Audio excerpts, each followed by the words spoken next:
Joshua Church. Hey everybody, so we are almost done with the James Bond 007 7 Days of Bond special here on the Movie Dogs channel, Quick Bites. So I'm going to talk about the last one. Now granted, I have no more eras to go to, so I have to go with the last James Bond movie that we've gotten, which is No Time to Die. This one, it's hard to pick the best of the Craig era because you've got Spectre, you've got Quantum of Solace, and then you've got Skyfall. Skyfall is amazing and definitely was almost the one I chose, but I was like, no, let's do the end, and mostly because there's a lot of stuff that they tried to do in this movie. They tried to touch some of the stuff, from the novels and stuff, and they're trying to end the Spectre threat, and then it felt like a culmination to his character, and it felt like they were doing something that had never been done in any of the Bond movies, which is to kill Bond, to end that series fully and let him die. And I know that's always hard, because in franchise world we always think characters never die, keep them going forever is how it goes.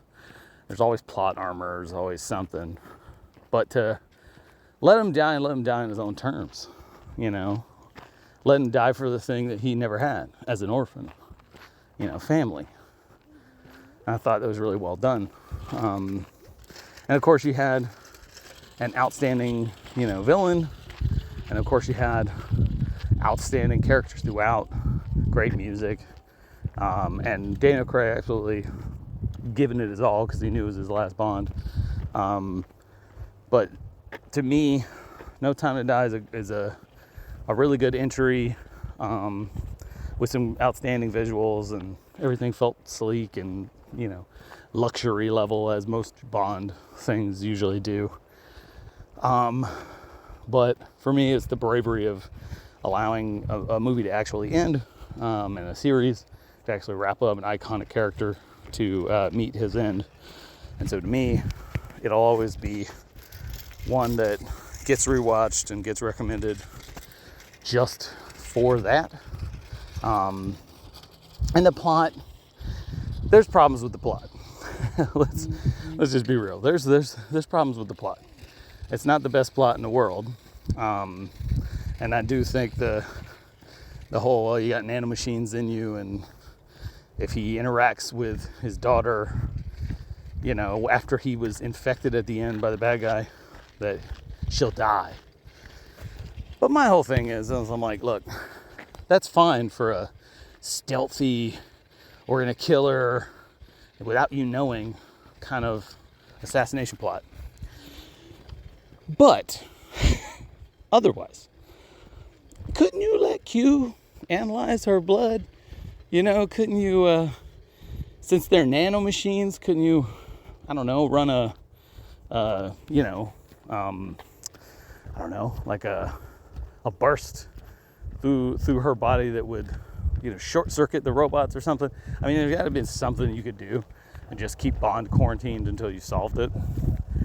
But, hey, you're giving it the character's choice, and he decided that it was too dangerous and that he was going to put it all out there for his daughter. So for that, I'll give it to him. Plots sometimes don't have to make 100% sense as long as the message of the story is hammered home. And so to me it was. So No Time to Die gets my recommendation as a movie for that purpose.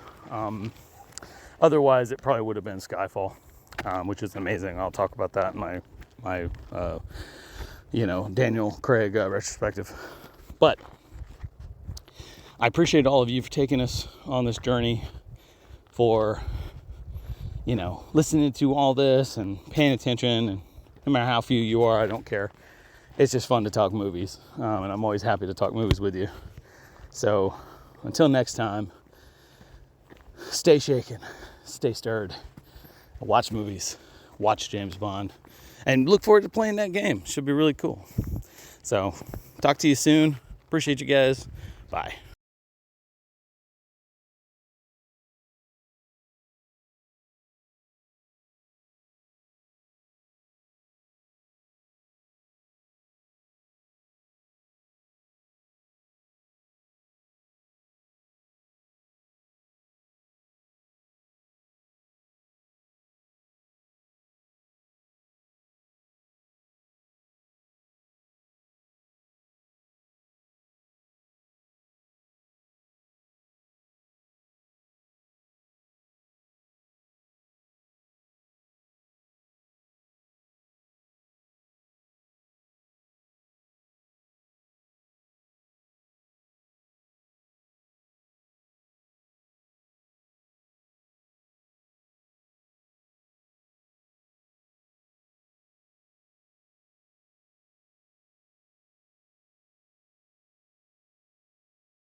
Hey, like and subscribe. Be sure to check out more of the content on the Movie Dogs channel.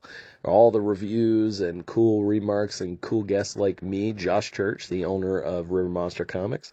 We are in Dunnellon, Florida, so if you're ever in the area, come by and check out the shop. Get some cool nerd stuff, comics, pops, toys, whatever. And swing by and just have some cool conversations about movies and all things pop culture.